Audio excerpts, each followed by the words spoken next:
സ്വർഗസ്ഥനായ പിതാവേ, അവിടുത്തെ രാജ്യം വരേണമേ.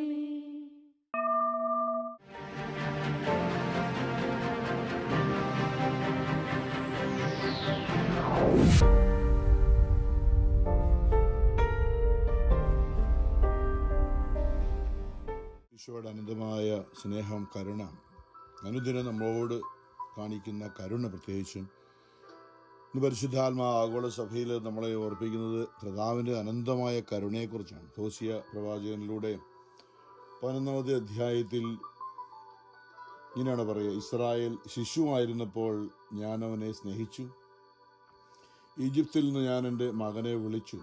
ഞാൻ അവനെ അടുക്കലേക്ക് വിളിക്കും തോറും അവർ എന്നിൽ നിന്നും അകന്നു പോവുകയാണ് ചെയ്തത്. അവർ ബാൽ ദേവന്മാർക്ക് ബലിയും വിഗ്രഹങ്ങൾക്ക് ധൂപവും അർപ്പിച്ചു പോന്നു. എഫ്രായിമിനെ നടക്കാൻ പഠിപ്പിച്ചത് ഞാനാണ്. ഞാൻ അവരെ എൻ്റെ കരങ്ങളിലെടുത്തു, എന്നാൽ തങ്ങളെ സുഖപ്പെടുത്തിയത് ഞാനാണെന്ന് അവർ അറിഞ്ഞില്ല. കരുണയുടെ കയറ് പിടിച്ച് ഞാൻ അവരെ നയിച്ചു, സ്നേഹത്തിൻ്റെ കയറ് തന്നെ.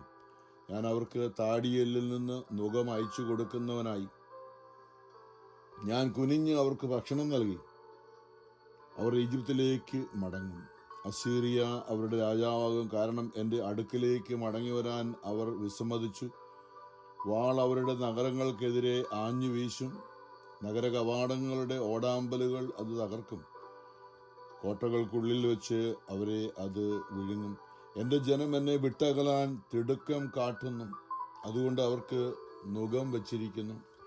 ആരും അത് എടുത്തു മാറ്റുകയില്ല. എഫ്രായിം, ഞാൻ നിന്നെ എങ്ങനെ ഉപേക്ഷിക്കും? ഇസ്രായേൽ, ഞാൻ നിന്നെ എങ്ങനെ കൈവിടും? ഞാൻ നിന്നെ എങ്ങനെ അതുമായെപ്പോലെ ആക്കും? സെബോയിമിനെ പോലെ എന്ന പോലെ നിന്നോട് എങ്ങനെ പെരുമാറും? എൻ്റെ ഹൃദയം എന്നെ വിലക്കുന്നു, എൻ്റെ അനുകമ്പ ഊഷ്മളവും ആർദ്രവുമായിരിക്കുന്നു. ഞാൻ എൻ്റെ ഉഗ്രകോപം നടപ്പാക്കുകയില്ല.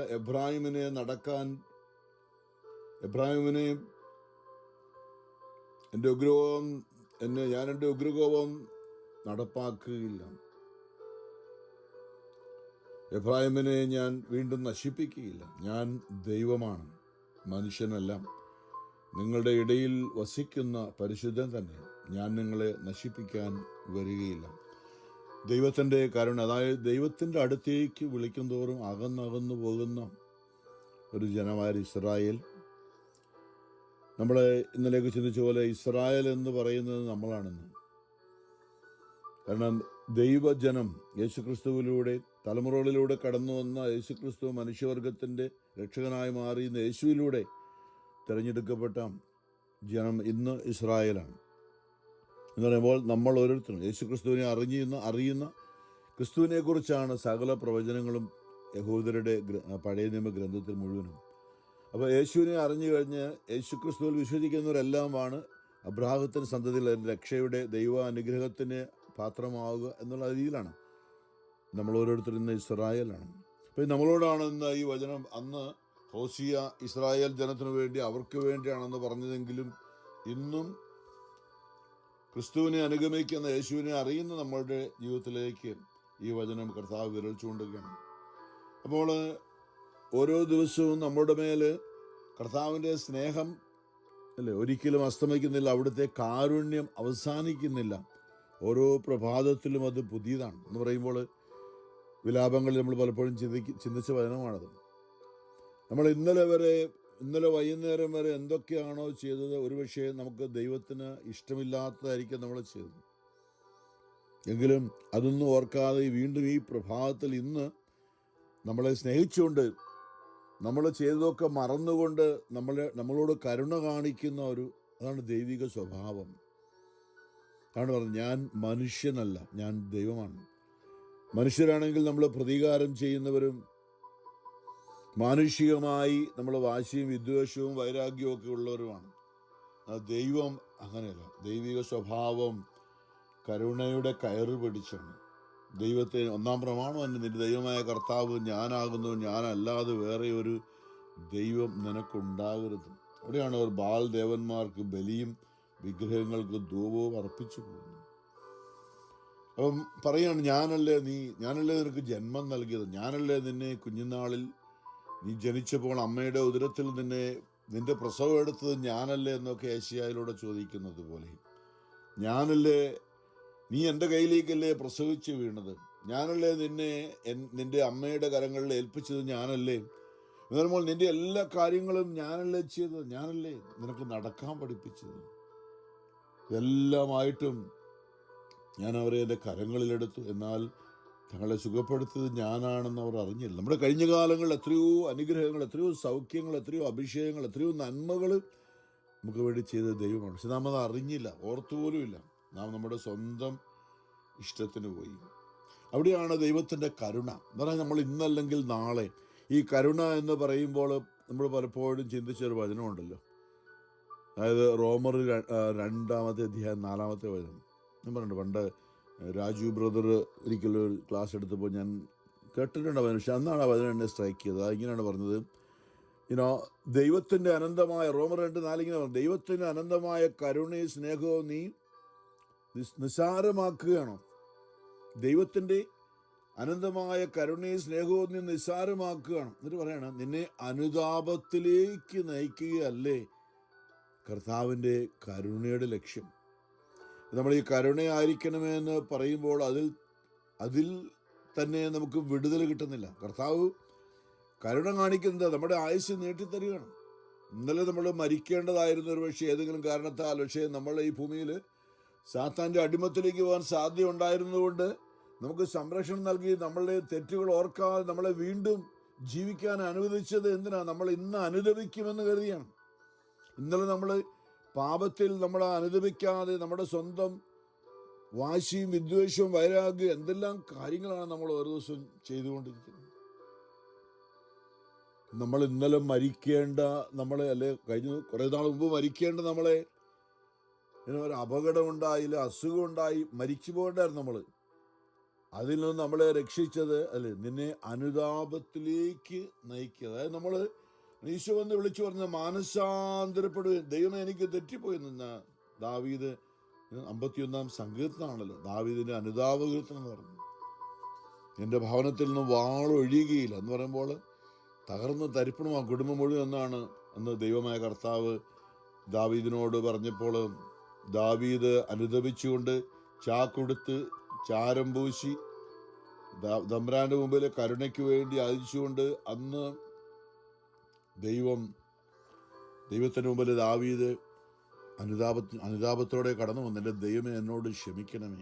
സങ്കീർത്തനം 51 പറയുന്നതാണ് അനുതാപ കീർത്തനം. അപ്പോൾ അവിടുത്തെ റോമർ 2:4 അവിടുത്തെ നിശ്ചയമായ കരുണയും സഹിഷ്ണുതയും ക്ഷമയും നീ നിസ്സാരമാക്കുകയാണോ ചെയ്യുന്നത്? നിന്നെ അനുതാപത്തിലേക്ക് നയിക്കുകയാണ് ദൈവത്തിൻ്റെ കരുണയുടെ ലക്ഷ്യമെന്ന് നീ അറിയുന്നില്ലേ? ഇവിടെ പറഞ്ഞത് ആലങ്കാരികമായി ഹോസിയ പറഞ്ഞത് എന്താ?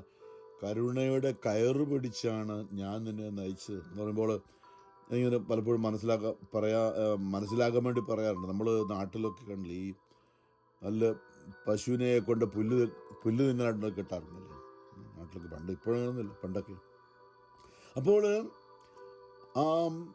ഇഷ്ടംപോലെ പുല്ലുണ്ട്, പക്ഷേ അത് പശുവിൻ്റെ സ്വഭാവം എല്ലാം ചവിട്ടി ചാണകമൂത്രമൊക്കെ ഒഴിച്ച് എല്ലാം നശിപ്പിച്ച് കളയും. അതുകൊണ്ട് അങ്ങനെ ചെയ്യാതിരിക്കാൻ ആദ്യം അല്പം നീളം കുറച്ചാണ് അല്ലേ, ആദ്യം അല്പം നീളം കുറച്ചാണ് കിട്ടും. അപ്പോൾ അവിടുത്തെ പുല്ല് തിന്ന് കഴിഞ്ഞാണ് പിന്നെ വന്ന് ആരെങ്കിലും അതിനെ നീട്ടി കുറച്ചുകൂടി കയറഴിച്ച് നീട്ടിക്കിട്ടും.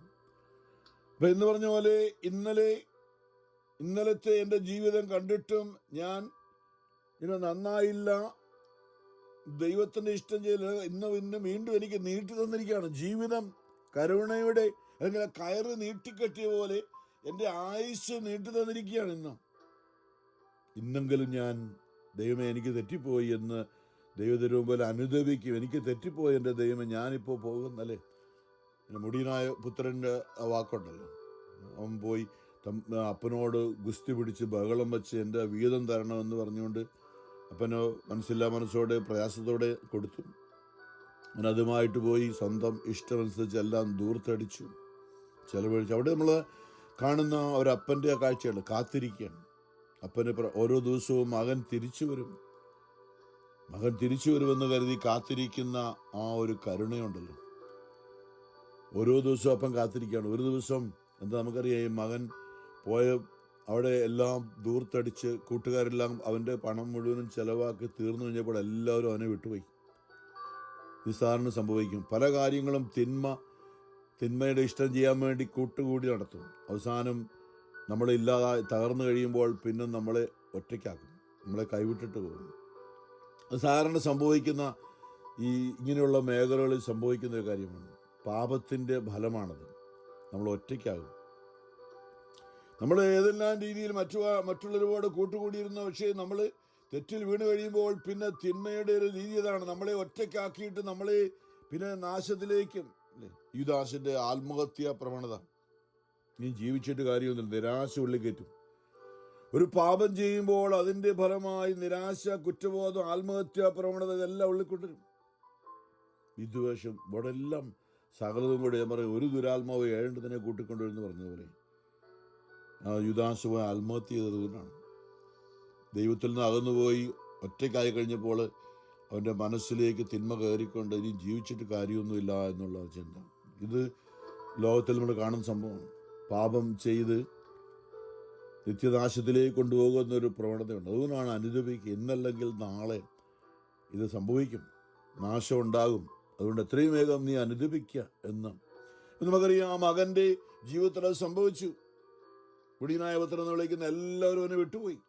ഒറ്റയ്ക്കായപ്പോൾ കഴിഞ്ഞപ്പോൾ അവനെ സഹായിക്കാൻ ആരുമില്ല വന്നപ്പോൾ അവന് അപ്പൻ്റെ അടുത്തേക്ക് പോകാനായിട്ട് മനസ്സില്ല. കാരണം അവിടുന്ന് വഴക്കുണ്ടാക്കി ബഹളം വെച്ച് പോകുന്നതാണ്. അപ്പോൾ ആ നാട്ടിലെ ഒരു പൗരൻ്റെ അടുത്ത് എന്നൊരു ജോലി ചോദിച്ചു. ഇവർ ജോലി എന്ന് പറഞ്ഞത് വീട്ടിൽ സുഭിക്ഷമായി കഴിഞ്ഞിരുന്ന മകനാണ്. അങ്ങനെ ആ അപ്പൻ നാട്ടിലെ ഒരു പൗരൻ്റെ അടുത്ത് ജോലി ചോദിച്ചപ്പോൾ അയാൾ അവിടെ പന്നിയെ മേയ്ക്കുന്ന ഒരു ജോലി കൊടുത്തു. പന്നിയെ മേയ്ക്കാനായിട്ട്, പന്നിയെ നോക്കാനായിട്ട്. അവിടെ പറയുന്നുണ്ട്, ശമ്പളമൊന്നും കൊടുക്കില്ല. അത് ഇവൻ അങ്ങോട്ട് ഒന്ന് ചോദിച്ചതാണ്, നിവൃത്തിയില്ലാതെ. അവിടെ പറയുന്നുണ്ട്, പന്നിക്ക് കൊടുക്കുന്ന പന്നി തവിട് തിന്നുമ്പോൾ അതെങ്കിലും തിന്നാൻ വേണ്ടി, പന്നിക്ക് കിട്ടുന്ന തവിടെങ്കിലും കിട്ടാൻ വേണ്ടി ഇവൻ വിശന്ന് ദാഹിച്ച് ആഗ്രഹിച്ച് നിന്നു. നിവർത്തി നോക്കിയ അവസ്ഥ. പന്നിയുടെ തവിട് പോലും കിട്ടാനില്ലാതെ അവിടെയാണ് അവൻ്റെ ഉള്ളിൽ ചിന്ത വന്നത്. എന്താ, എൻ്റെ അപ്പൻ്റെ വീട്ടിൽ എത്രയോ വേലക്കാരാണ്, എൻ്റെ വീട്ടിൽ എത്രയോ വേലക്കാരാണ് ഇപ്പോൾ സുഭിക്ഷമായി ഞാനെന്തിനാണ് ഇവിടെ ഈ പന്നിക്കൂട്ടിൽ ഇങ്ങനെ കിടക്കുന്നത്? നാറ്റവും അവജ്ഞയും. ഞാൻ എഴുന്നേക്കും, ഞാൻ എഴുന്നേറ്റിട്ട് എൻ്റെ അപ്പൻ്റെ അടുത്തേക്ക് പോകും. എന്താ പറയുന്നത്? ഞാനിന്ന് പറയുന്നത് നമ്മൾ ദൈവസന്നിധിയിലേക്ക് തിരിച്ചു വരുന്നതിനെ കുറിച്ചാണ്. ഞാൻ പറയും, അപ്പാ എനിക്ക് തെറ്റിപ്പോയി, സ്വർഗത്തിനെതിരായി അങ്ങേക്കെതിരായി ഞാൻ തെറ്റ് ചെയ്തു പോയി, അങ്ങയുടെ മകനെന്ന് വിളിക്കപ്പെടാനുള്ള യോഗ്യത എനിക്കില്ല. അതാണ് അനുതാപം. ഞാൻ എന്തോ സംഭവമാണ്, ഞാൻ പറയുന്നതാണ് ശരി. അങ്ങനെ ചിന്തിച്ചിരുന്ന ആ മകൻ്റെ ഉള്ളിലേക്ക് ദൈവം ഈ അവസ്ഥയിലൂടെ കടന്നു വന്നു കഴിഞ്ഞപ്പോൾ ദൈവത്തിൻ്റെ കരുണ, അല്ലെങ്കിൽ അപ്പൻ്റെ ആ മകനോടുള്ള ആ കാത്തിരിപ്പോടുള്ള സ്നേഹം, അത് അവൻ്റെ ഉള്ളിൽ കൃപയായി നിറഞ്ഞപ്പോഴാണ്. എൻ്റെ അപ്പൻ്റെ അടുത്തേക്ക് പോയി ഞാൻ ചെന്ന് പറയും ഇങ്ങനെയൊക്കെ. അവനത് ഒരുപക്ഷെ അവൻ പറഞ്ഞത് കുറേ പ്രാക്ടീസ് ചെയ്ത് കാണും. നമുക്കറിയാം, അവൻ ഒരു ദിവസം നടന്ന് വലഞ്ഞു വിശന്നാണേ, ഒന്നും കിട്ടുന്നില്ല, ആരൊന്നും കൊടുക്കുന്നില്ല.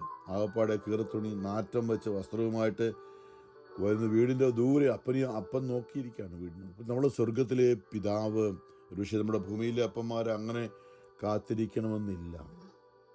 അങ്ങനെയുള്ളവരുണ്ട്. അല്ലെങ്കിൽ പറയാം, പൊകുഞ്ഞ കൊള്ളി പുറത്ത്.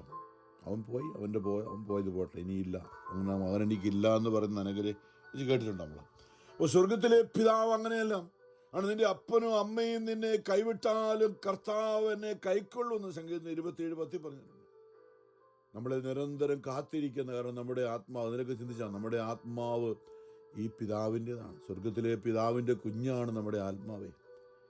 നമ്മുടെ ആത്മാവിനെ കുറിച്ച് അസൂയയോടുകൂടി, അല്ലെങ്കിൽ എന്തെല്ലാം അല്ലെ യാക്കോബ് പറഞ്ഞില്ലേ, യാക്കോബ് 4:5 നമ്മൾ നിക്ഷേപിച്ചതിൻ്റെ ആത്മാവിനെ അസൂയയോടുകൂടി ദാഹിച്ച് കാത്തിരിക്കുന്ന ഒരു ദൈവമാണ്. ആണ് ഈ കരുണ എന്ന് പറയുന്നത്. ദൈവത്തിന് നമ്മോടുള്ള സ്നേഹമാണ് ആ കരുണയായി പ്രതിഫലിക്കുന്നത്. അവനെ കണ്ടപ്പോൾ തന്നെ അപ്പന് ഓർത്തില്ല, അവനെൻ്റെ കാലിൻ്റെ അടുത്ത് നിന്ന് എന്നോട് ക്ഷമയോദിക്കട്ടെ എന്ന് ചോദിച്ചില്ല. അപ്പൻ ഇറങ്ങി ഓടിച്ചെന്നിട്ട് ദൂരെ വെച്ച് തന്നെ അവനെ കണ്ടിട്ട് മനസ്സലിഞ്ഞ് കെട്ടിപ്പിടിച്ചുകൊണ്ട് ചുംബിച്ച്, നാറ്റമാണ്, അടുത്തിയെല്ലാം പറ്റത്തില്ല, പന്നിക്കുഴിയിൽ നിന്ന് വന്നതാണ്. അവിടെയാണ് ആ മകനെ പറയാനായിട്ട് ഓർമ്മിച്ച് കൊണ്ടുവന്ന വാക്കുകളുണ്ട്, അപ്പ എന്നൊക്കെ പറയാനൊക്കെ, പക്ഷെ ഒന്നും പറഞ്ഞതായിട്ട് ബൈബിളിൽ പറയുന്നില്ല. അവൻ പറയാനായിട്ട് ആഗ്രഹിച്ചു വന്നതൊക്കെയും അവൻ്റെ ഉള്ളിലുണ്ടായിരുന്നത് അപ്പൻ അറിയാമായിരുന്നു. അതുകൊണ്ട് തന്നെ അപ്പനൊന്നും എന്താന്ന് ചെയ്തതൊന്നും ചോദിച്ചില്ല. അപ്പനെ കെട്ടിപ്പിടിച്ചുകൊണ്ട് അവൻ്റെ ആ സാമീപ്യം തന്നെ അപ്പനെ മനസ്സലിയിച്ചു.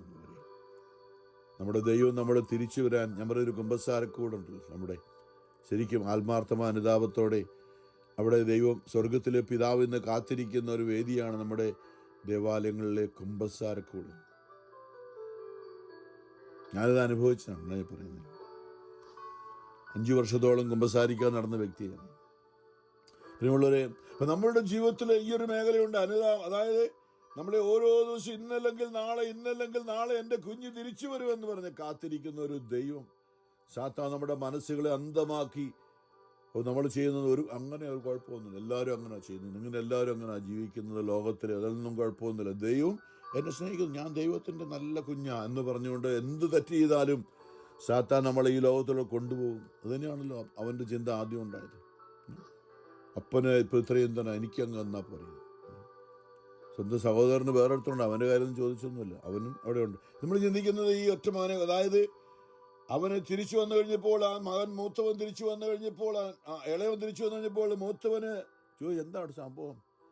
അത് പിന്നെ അനുജൻ തിരിച്ചു. നമുക്കറിയാം, അവൻ വീട്ടിൽ കയറാതെ നിൽക്കുകയാണ്. കാരണം അവൻ പറയുന്നത്, ഞാൻ നിന്നെ കൂടെ ഇത്രയും നാളും ചെയ്യും. അപ്പോൾ പറഞ്ഞ എന്താ, എൻ്റെ ഈ മകനെ ഇവൻ മരിച്ചവനായിരുന്നു, അവൻ നഷ്ടപ്പെട്ടു പോയവനായിരുന്നു, അവൻ തിരിച്ചു വന്നു, നമുക്ക് സന്തോഷിക്കാം എന്ന് പറഞ്ഞുകൊണ്ട് ആ ഒരു മേഖലയാണ് പറയുന്നത്. സ്വർഗത്തിൽ അനുഭവിക്കുന്ന ഒരു പാപിയെക്കുറിച്ച് സ്വർഗത്തിലുണ്ടാകുന്ന ദൂതന്മാരുടെ ഉണ്ടാകുന്ന പെരുന്നാൾ പോലെയാണ്, സന്തോഷമാണ്. പറയുന്നത് നമ്മുടെയൊക്കെ ജീവിതത്തിൽ ഇന്ന് നമ്മൾ നരകത്തിലേക്കുള്ള വഴിയിലാണ് അപ്പോൾ യാത്ര ചെയ്യുന്നത്. ആരോടെങ്കിലും വിദ്വേഷവും വാശിയും വൈരാഗ്യവും വെറുപ്പും വെച്ചുകൊണ്ട് നമ്മൾ ചെയ്യുന്ന ഓരോ പ്രവൃത്തികളും നരകത്തിൻ്റെ വഴിയിൽ നമ്മളെ കൊണ്ടുപോയിക്കൊണ്ടിരിക്കുമ്പോൾ, അവിടെ അനുതാപത്തിലേക്ക് വരുമ്പോൾ എല്ലാം നമുക്ക് നഷ്ടപ്പെടും. എന്തും ആകട്ടെ, സ്നേഹം നഷ്ടപ്പെട്ടു, സമ്പത്ത് നഷ്ടപ്പെട്ടു, അനേകരാൾ നമ്മൾ വഞ്ചിക്കപ്പെട്ടു, ഏതെല്ലാം അവസ്ഥയിലാണ്.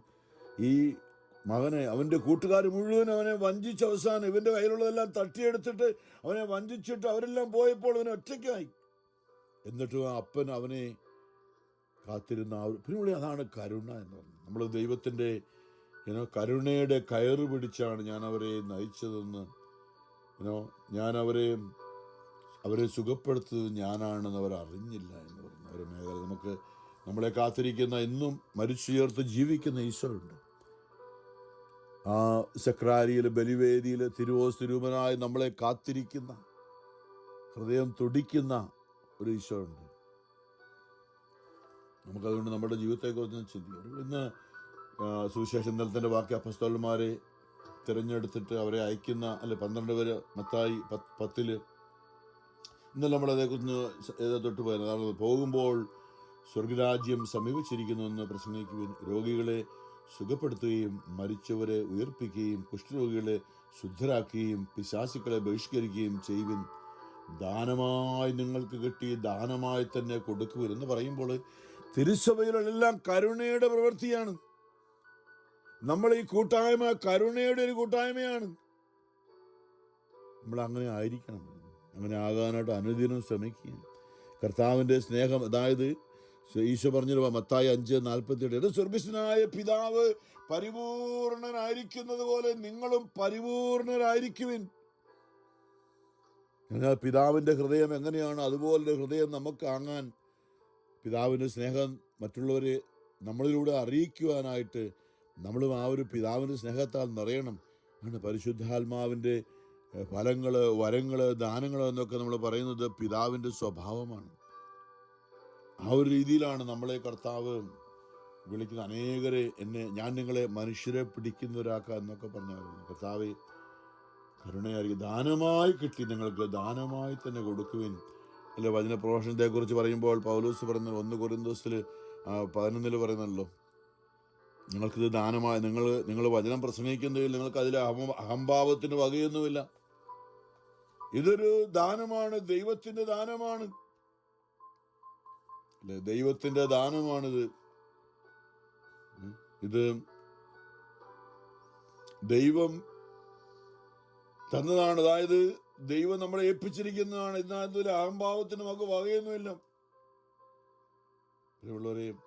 അതുകൊണ്ട് കർത്താവിന് മുമ്പിലേക്ക് നമ്മളെ കൊടുക്കാം. നമ്മൾ ജീവിതത്തിൽ ഈ കർത്താവ് നമ്മളോട് കാണിച്ച വലിയ കരുണ, സ്നേഹം നമ്മളത് ഓർക്കണം. അങ്ങനെയാണ് നമ്മളോടുള്ള ദൈവത്തിന്റെ സ്നേഹം ഓർത്താണ് നമ്മൾ മറ്റുള്ളവരോട് കരുണ കാണിക്കേണ്ടത്. 1 കൊരിന്ത്യർ 9 16-ാമത്തെ വചനം, ഞാൻ സുവിശേഷം പ്രസംഗിക്കുന്നെങ്കിൽ അതിലെനിക്ക് അഹംഭാവത്തിന് വകയില്ല. സുവിശേഷ പ്രഘോഷകനാണെന്ന് കരുതി വലിയ ഭാവത്തിന്റെ ആവശ്യമൊന്നുമില്ല. അത് എൻ്റെ കടമയാണ്, ഒരു ക്രിസ്ത്യാനിയുടെ കടമയാണ്. ഞാൻ സുവിശേഷം പ്രസംഗിക്കുന്നില്ലെങ്കിൽ എനിക്ക് ദുരിതം. അതല്ലേ ഇന്നത്തെ നമ്മുടെ ദുരിതങ്ങളുടെ കാരണം നാം വചനമായിട്ടില്ല. മറ്റുള്ളവരുടെ ഇടയിൽ ദൈവവചനം ആകുവാൻ വേണ്ടി നമ്മൾ യേശുനാമത്തിൽ മാമോദീസ സ്വീകരിച്ചവരാണ്. പ്രിയമുള്ളവരെ, ഈ കരുണ, നമുക്ക് ഈ കരുണയെക്കുറിച്ചാണെന്ന് ഓർക്കുക. അപ്പോൾ ഈ കരുണയാണ് യേശു ദാനമായി കിട്ടി നിങ്ങൾ ദാനമായി തന്നെ കൊടുക്കുവിൻ. ഒന്നും പ്രതീക്ഷിക്കേണ്ട, പ്രതിഫലമായിട്ട് ഒന്നും പ്രതീക്ഷിക്കേണ്ട, ഒന്നും ഓർക്കുകയും വേണ്ട. ജീവിതം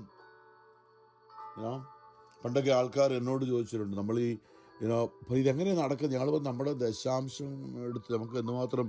അപ്പം പറഞ്ഞു, അയ്യോ എത്ര. ഞാൻ പറഞ്ഞു, നമ്മൾ പുറകോട്ട് നോക്കിയാലേ, ജീവിതം മുഴുവനും നോക്കിയാലേ ഇത്രയും നാൾ നമുക്ക് ദൈവം തന്ന അനുഗ്രഹങ്ങൾ, സമ്പത്തും ഭക്ഷണവും സംരക്ഷണവും, എന്തെല്ലാം കാര്യങ്ങളാണ് ദൈവം നമുക്ക് ഇതുവരെ നൽകിയിട്ടുള്ളത്. അതിൻ്റെ 10-1 അതിൻ്റെ ദശാംശം നോക്കുകയാണെങ്കിൽ ഈ ആയുഷ്കാലം മുഴുവനും പ്രവർത്തിച്ചാലും തീരാത്തത്ര ഒരു കാര്യം നമ്മൾ ദൈവത്തിന് കൊടുക്കാനുണ്ട് ദശാംശമായിട്ട്. നമുക്ക് ദൈവം തന്ന അനുഗ്രഹങ്ങൾക്ക് പ്രതിഫലമായി, അല്ലേ, എന്താ സങ്കീർത്തകൻ ചോദിക്കുന്നൊരു ചോദ്യമുണ്ടല്ലോ, സങ്കീർത്തനം 116 കർത്താവ് എനിക്ക് നൽകിയ അനുഗ്രഹത്തിന് ഞാൻ എന്തു പ്രതിഫലം കൊടുക്കും? കർത്താവിനെ എനിക്ക് തന്ന അനുഗ്രഹത്തിന് എന്താണ് ഞാൻ തിരിച്ചു കൊടുക്കുക? അവിടെ പറയുന്നതാണ്, ഞാൻ കർത്താവിൻ്റെ വചനവുമായിട്ട് പോകും, വേറെ ഒന്നുമല്ല. അതാണ് പറഞ്ഞത്, കർത്താവിൻ്റെ മേൽ ചൊരിഞ്ഞ, സങ്കീർത്തനം 116:12, കർത്താവിൻ്റെ മേൽ ചൊരിഞ്ഞ അനുഗ്രഹങ്ങൾക്ക് ഞാൻ എന്തു പകരം കൊടുക്കും? കർത്താവിൻ്റെ രക്ഷയെക്കുറിച്ച് ഞാൻ പ്രഘോഷിക്കുമെന്നാണ്, വേറൊന്നുമല്ല. ഞാൻ രക്ഷയുടെ പാനപാത്രം ഉയർത്തി കർത്താവിനെ നാമം വിളിച്ചപേക്ഷിക്കും. ഞാൻ എൻ്റെ നേർച്ചകൾ നിറവേറ്റും. അവിടുത്തെ ജനത്തിന്റെ മുമ്പിൽ കർത്താവിന് ഞാൻ എൻ്റെ നേർച്ചകൾ എന്ന് പറഞ്ഞാൽ എൻ്റെ ദൗത്യം, ദൈവജനത്തെ കർത്താവിൻ്റെ സ്നേഹം അറിയിക്കാനായി, കരുണ അറിയിക്കാനായിട്ട്, അതാണ് എൻ്റെ ദശാംശം. അത് എത്ര ജീവിതം മുഴുവനും നടന്നാലും തീരാത്ത ഒരു ദശാംശം കർത്താവിന് കൊടുക്കാനുണ്ട്. അതുകൊണ്ട് നമ്മുടെ ജീവിതം പ്രിയമുള്ള ഒരു പ്രതിഫലമാണ് പൗലോസ്, പ്രതിഫലം ഇച്ഛിക്കാതെ, കാരണം നമ്മൾ ദൈവത്തിന് കൊടുക്കാനുള്ള ദശാംശമാണ് നമ്മുടെ ഈ നന്മയുടെ ജീവിതവും മറ്റുള്ളവർക്ക് നന്മ ചെയ്യുന്നതും വചനപ്രഘോഷണവും ഒക്കെ. അത് ആയുഷ്കാലം മുഴുവനും ചെയ്താലും ആ തീരാത്ത രീതിയിൽ ദൈവം നമുക്ക് തന്ന അനുഗ്രഹത്തിൻ്റെ ദശാംശം എത്ര കണക്കൂട്ടിയാൽ എത്രയോ ഇനിയും കൊടുക്കാനുണ്ട്. ഇനിയൊരു ജന്മം കൂടി ജപിച്ചാലും തീരാത്തത്രയുമാണ്. അതുകൊണ്ട് ദൈവമേ, അങ്ങയുടെ കരുണ നിങ്ങൾക്ക് ദാനമായി കിട്ടി ദാനമായി തന്നെ കൊടുക്കുകയും നിങ്ങളുടെ അരപ്പട്ടയിൽ സ്വർണമോ വെള്ളിയോ ചെമ്പോ കരി നിങ്ങളുടെ പ്രതിഫലമായിട്ടൊന്നും ചിന്തിക്ക് പോലും വേണ്ട, പ്രതീക്ഷയ്ക്ക് പോലും വേണ്ട എന്ന്. ഈശോ പറയാണ്, നിങ്ങളൊരു ഭവനത്തിൽ ചെല്ലുമ്പോൾ ആ ഭവനത്തിന് സമാധാനം ആശംസിക്കണം. ആ ഭവനം അർഹതയുള്ളതാണെങ്കിൽ നിങ്ങളുടെ സമാധാനം അതിൽ വസിക്കട്ടെ, അർഹതയില്ലാത്തെങ്കിൽ നിങ്ങളുടെ സമാധാനം നിങ്ങളിലേക്ക് തന്നെ മടങ്ങട്ടെ. ഇത് വലിയൊരു മേഖലയാണ് പറയുന്നത്. നമ്മൾ വിശുദ്ധ കുർബാനയുടെയിൽ വൈദികൻ ഇടയ്ക്കിടയ്ക്ക് നിങ്ങൾക്ക് സമാധാനം എന്ന് പറഞ്ഞുകൊണ്ടല്ലേ ജനങ്ങളുടെ നേരെ നോക്കി കരങ്ങളുയർത്തി കുരിശാകൃതിയിൽ കരങ്ങൾ വെച്ചുള്ള അസമാധാനം, നിങ്ങൾക്ക് സമാധാനം നിങ്ങളോടുകൂടെ എന്ന് 2-3 പ്രാവശ്യങ്ങൾ പറയുന്നുണ്ട്. എന്തിനാണെന്നറിയാതെ നമ്മുടെ ഉള്ളിൽ സമാധാനം, നമ്മൾ അപ്പനോടും അമ്മയോടും സഹോദരങ്ങളോടും ബന്ധുക്കളോടും ഒക്കെ സമാധാനത്തോടെയാണ് അവിടെ നിൽക്കുന്നത്. നമ്മുടെ ഉള്ളിലേക്ക് വിശുദ്ധ കുർബാനയിലൂടെ സമാധാനം, ദൈവത്തിന്റെ സമാധാനം, ഈശോ പരിശുദ്ധാത്മാവ് ദിവ്യകാരുണ്യം നമ്മുടെ ഉള്ളിലേക്ക് വരാനായിട്ടുള്ള ഒരു പ്രവൃത്തിയിലാണ് നമ്മൾ ഏർപ്പെട്ടിരിക്കുന്നത്. വിശുദ്ധ കുർബാനയിൽ ഈശോയോട് പറഞ്ഞു നൽകുമ്പോൾ എന്നറിയാം, നിങ്ങളൊരു ഭവനത്തിലേക്ക് പ്രവേശിക്കുമ്പോൾ, അതായത് യേശു കുദാശയിലൂടെ നമ്മളാകുന്ന ഭവനത്തിലേക്ക്, നമ്മൾ ദൈവത്തിൻ്റെ ആലയങ്ങളാണെന്നും ദൈവാത്മാവ് വസിക്കുന്ന അറിയുന്നില്ലെന്ന് പൗലോസ് ചോദിക്കുന്ന ഒരു മേഖല, നമ്മൾ ഭവനമാണ്, ദൈവം വസിക്കുന്ന. അപ്പം നമ്മളിലേക്ക് സമാധാനം ആശംസിക്കുക. എന്തിനാ? വിശുദ്ധ കുർബാന സ്വീകരിക്കുമ്പോൾ എന്താ? വിശുദ്ധ കുർബാന വിശുദ്ധർക്ക് നൽകപ്പെടുന്നു. തീക്കട്ടെ, നമ്മുടെ ഉള്ളിൽ സമാധാനം ഇല്ലെങ്കിൽ, നമ്മുടെ ഉള്ളിൽ സ്നേഹമില്ലെങ്കിൽ, ആരോടെങ്കിലും വാശിയും വിദ്വേഷം വെച്ചാണ് നമ്മൾ പോയി പള്ളിയിൽ പോയി വിശുദ്ധ കുർബാന നാക്കി നീട്ടി മേടിക്കുന്നെങ്കിൽ നമ്മുടെ ഉള്ളിലേക്ക് നാശമാണ്, മരണമാണ് കടന്നു വരുന്നത്. നമ്മളത് അറിയണം. അനുതാപമില്ലാതെ ആരോടെങ്കിലും വാശിയും വിദ്വേഷം വെച്ചാണ് വിശുദ്ധ കുർബാന സ്വീകരിക്കുന്നെങ്കിൽ നമ്മൾ നമ്മളെ തന്നെ, നമ്മുടെ കുടുംബത്തെ നാശത്തിലേക്ക് തള്ളിവിട്ടുകൊണ്ടിരിക്കുകയാണ്. യൂദാസിനെ പറ്റിയതാണ് പറയുന്നത്. യോഹന്നാൻ 13 വായിക്കുന്നുണ്ട്. അവൻ അപ്പക്കഷ്ണം സ്വീകരിച്ച ഉടനെ യൂദാസിന്റെ ഉള്ളിൽ സാത്താൻ, വിശുദ്ധ കുർബാന സ്വീകരിച്ച ഉടനെ യേശുവിൻ്റെ ആത്മാവല്ല, സാത്താൻ യൂദാസിൽ പ്രവേശിച്ചു എന്നാണ് പറയുന്നത്. കാരണം എന്താ? ഇതാണ് 1 കൊരിന്ത്യർ 11, അതായത് കരുണയില്ലാതെ, സ്നേഹമില്ലാതെ, അനുദപിക്കാതെ വിശുദ്ധ കുർബാന സ്വീകരിക്കുമ്പോൾ നമ്മൾ തന്നെ, ഇതുകൊണ്ടാണ് നിങ്ങളിൽ ചിലർ രോഗികളായിരിക്കും, നിങ്ങൾ ചിലർ മരിച്ചുപോയി എന്ന് പറയുമ്പോൾ വിശ്വാസമൊക്കെ നഷ്ടപ്പെട്ടു പോയി. ചുമ്മാ ഇങ്ങനെ ജീവിക്കുക, ചത്തതിനൊക്കുമേ ജീവിച്ചിരിക്കുക എന്ന് പറഞ്ഞ പോലെ. പള്ളിയിൽ പോകുന്നുണ്ട്, ഉള്ളിലേക്ക് കയറുന്നത്, ഓരോ വിശുദ്ധ കുർബാന ചെയ്യുന്നത് ഉള്ളിലേക്ക് കയറുന്നത് പരിശുദ്ധാത്മാവല്ല, ദുഷ്ടാരൂപിയാണ്. കൂടുതൽ കൂടുതൽ ഹൃദയം കഠിനമാക്കി കർത്താവിൻ്റെ കരുണ അവഗണിച്ചുകൊണ്ട് നമ്മൾ പോവുകയാണ്. മേഖല, അതായത് ആ സമാധാനം ഉള്ളിൽ നിറച്ചുകൊണ്ട് വേണം വിശുദ്ധ കുർബാന, അതായത് സ്നേഹം ഉള്ളിൽ ഉണ്ടായിക്കൊണ്ട് വേണം വിശുദ്ധ കുർബാന സ്വീകരിക്കുവാൻ. ഇല്ലെങ്കിൽ നമ്മൾ പല രോഗങ്ങളും, നമ്മൾ പല പ്രശ്നങ്ങളൊന്നും ഉള്ളത് നമ്മൾ അയോഗ്യതയോടെ വിശുദ്ധ കുർബാന സ്വീകരിച്ചതുകൊണ്ടാണ്. അവിടെ നമുക്കൊരു അനുതാപം ആവശ്യമുണ്ട്. നിങ്ങളൊരു ഭവനത്തിൽ പ്രവേശിക്കുമ്പോൾ അതിന് സമാധാനം ആശ്രയിച്ച് പറയുന്ന ആ ഭവനം, വേറൊരു ദേശം പറഞ്ഞിട്ടുണ്ട്, ആ സമാധാനമുള്ള ആരെങ്കിലും അവിടെ ഉണ്ടെങ്കിൽ നിങ്ങളുടെ സമാധാനം അവനിൽ കുടികൊള്ളും, ഇല്ലെങ്കിൽ അത് നിങ്ങളിലേക്ക് തന്നെ തിരിച്ചു പോരും. ഞാൻ പറയും, വിശുദ്ധ കുർബാന സ്വീകരിക്കുമ്പോൾ നമ്മുടെ ഉള്ളിൽ സ്നേഹത്തോടെ അല്ലാതെ ആരോടെങ്കിലും വിദ്വേഷമാണെങ്കിൽ വിശുദ്ധ കുർബാന സ്വീകരിക്കുമ്പോൾ അപ്പം മാത്രം നമ്മുടെ ഉള്ളിലുണ്ട്. യേശുവിൻ്റെ ആത്മീയത വിശുദ്ധ സക്രാരിയിലേക്ക് തിരിച്ചു പോകും. ദേവാലയത്തിൻ്റെ ബലിവേദിയിലേക്ക് യേശുവിൻ്റെ ആ സാന്നിധ്യം തിരിച്ചു പോവുകയാണ്. അപ്പം മാത്രം നമ്മുടെ ഉള്ളിൽ സ്വീകരിക്കും. യേശു ഇല്ല, അപ്പം മാത്രമാണ്. ഇന്ന് അനേകർക്ക് സംഭവിച്ചുകൊണ്ടതാണ് പ്രിയമുള്ളവരെ. സമാധാനത്തോടെ, അർഹതയില്ലാതെങ്കിൽ അത് നിങ്ങളുടെ സമാധാനം നിങ്ങളിലേക്ക് തന്നെ മടങ്ങട്ടെ. സമർപ്പിക്കാം. ദൈവമേ, നിന്റെ കരുണയും സ്നേഹവും തിരിച്ചറിയാൻ, മറ്റുള്ളവരുടെ കരുണ കാണിക്കാൻ, വിശുദ്ധ കുർബാന സ്വീകരിക്കുന്നത് സ്നേഹത്തോടും സമാധാനത്തോടെ ആയിരിക്കാൻ കൃപ ചെയ്യണം. പരിശുദ്ധ പരമ ദൈവകാരുണ്യ നാഥനായ ഈശോയ്ക്ക് എന്നേരവും ആരാധനയും സ്തുതിയും പുകഴ്ചയും ഉണ്ടായിരിക്കട്ടെ.